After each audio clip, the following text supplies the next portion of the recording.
Motif Sunardi bunuh Almaidah istri kedua, jasad tinggal kerangka usai dimasukkan ke septic tank. Sunardi 44 tahun tersangka pembunuhan terhadap penagih utang yakni Sri Pujianti 23 tahun ternyata juga membunuh istri keduanya bernama Almaidah 51 tahun. Adapun Sunardi melakukan tindakan kejinya itu pada November 2022 silam. Hal ini baru diketahui setelah polisi membongkar septic tank di kediaman tersangka di Kampung Cikoronjo Desa Sindang Mulya Cibarusah Kabupaten Bekasi Jawa Barat, Rabu, 5 Februari 2025. Pada saat ditemukan, kondisi jasad Almaidah tinggal kerangka dengan mengenakan pakaian lengkap.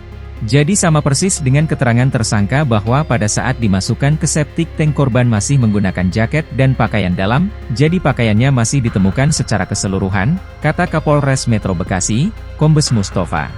Mustafa menuturkan Sunardi tega membunuh istri keduanya itu diduga cemburu karena korban berselingkuh.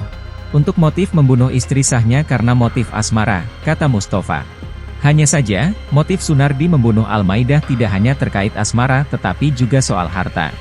Mustafa mengungkapkan mulanya tersangka meminjam sertifikat tanah milik korban untuk dijadikan jaminan utang ke bank sebesar 50 juta rupiah.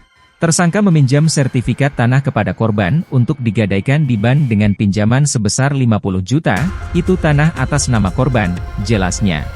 Lalu Almaidah meminta kepada Sunardi agar sertifikat tanah yang dipinjamnya untuk dikembalikan. Pasalnya, korban ingin melakukan balik nama tanah miliknya menjadi nama sang anak. Hanya saja, tersangka panik karena sertifikat tanah telah dijadikan jaminan utang di bank tanpa sepengetahuan korban. Sehingga tersangka panik, gimana mau membalikan nama ketika sertifikat ada di bank, jelas Mustafa.